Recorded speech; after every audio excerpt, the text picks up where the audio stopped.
غرباء غرباء غرباء غرباء প্রশ্ন করেছেন মহিলাগণ উমরায়ের ইহরাম বেঁধে মক্কায় পৌঁছার পর যদি ঋতুবর্তী হয়ে পড়ে তাহলে তারা ইহরাম খুলে ফেলবে নাকি পবিত্র হওয়া পর্যন্ত ইহরাম অবস্থায় থাকবে?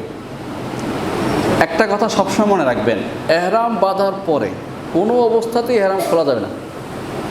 কোনো অবস্থাতেই ইহরাম খুলতে হলে দম দিতে হবে।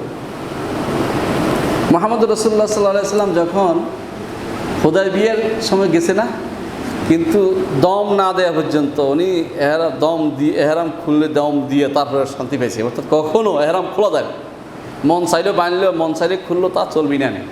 অবশ্যই মনে রাখতে হবে যে এহরাম বাঁধলে এটা থাকতেই হবে।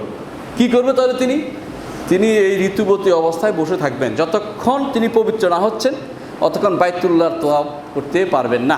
আর শাড়ি যেহেতু বাইতুল্লাহর তোয়াফের হয় সেহেতু আগেও করতে পারছেন না, এই জন্য তিনি এহরাম অবস্থায় থাকবেন, দোয়া সব পড়তে পারেন। নামাজ যেহেতু নাই ওনার, সমস্যা নাই। মহিলা তিনি এহরাম অবস্থায় থেকে যাবেন, দোয়া যাবতীয় দোয়া করতে পারবেন, আল্লাহর কাছে হাত তুলে সব মনে সব করতে পারবেন, কোনো সমস্যা নেই।